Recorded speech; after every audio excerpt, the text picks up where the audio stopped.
Hola a todos y bienvenidos. En esta ocasión mi grupo y yo vamos a desarrollar un tema que es la legislación laboral y la influencia que esta puede tener en la economía de nuestro país.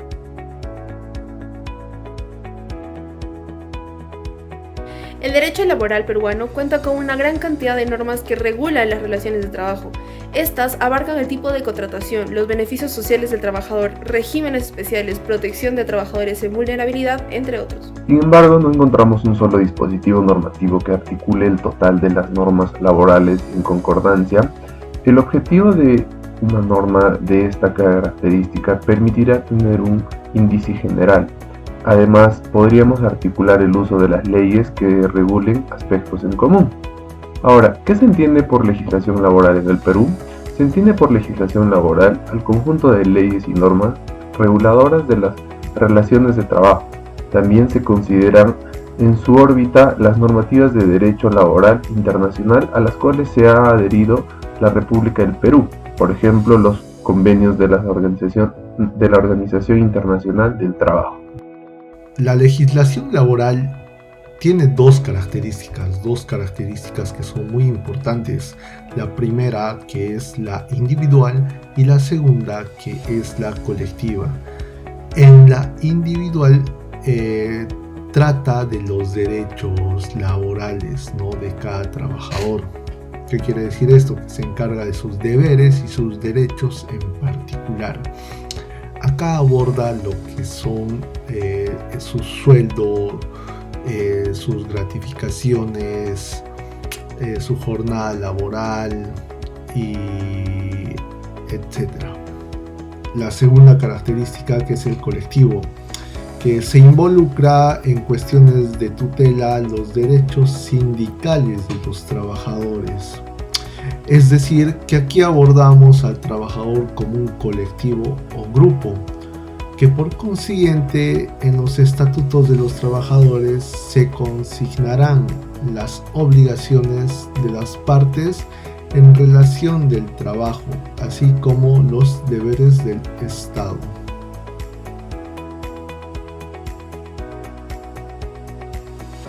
En tanto a la manifestación de voluntad debe ser realizada en forma libre y autónoma.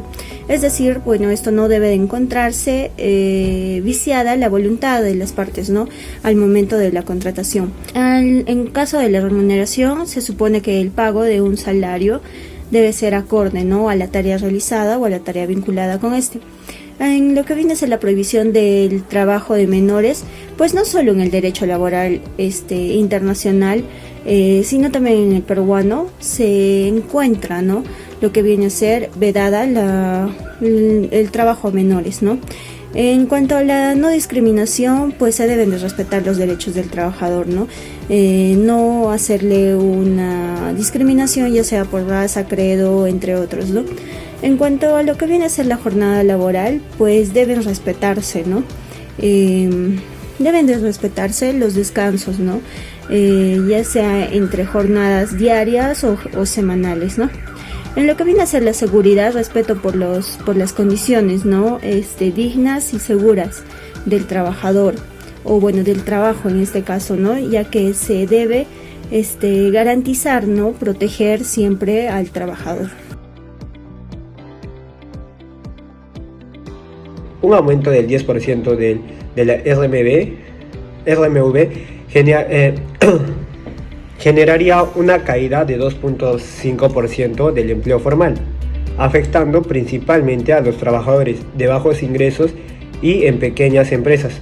Estudios del OCDE concluyente que la política de salario mínimo en el Perú estaría actuando como una barrera para la formalización de las personas más vulnerables.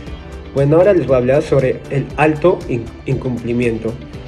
Acá tenemos también como dos puntos, el cual consideramos el primer punto. Ninguna empresa puede pagar en los sueldos un monto mayor que la productividad de sus trabajadores, de lo que lo contrario dejaría de operar. Como segundo punto tenemos en regiones como Lima, Moquegua y Arequipa, la RMV resalta casi 50% o menos del salario de promedio, y el nivel de incumplimiento del salario mínimo es de 15% menos. Yo les voy a hablar un poco sobre los retos laborales en el Perú durante el 2022 y les voy a hablar un poco sobre la déficit de personal.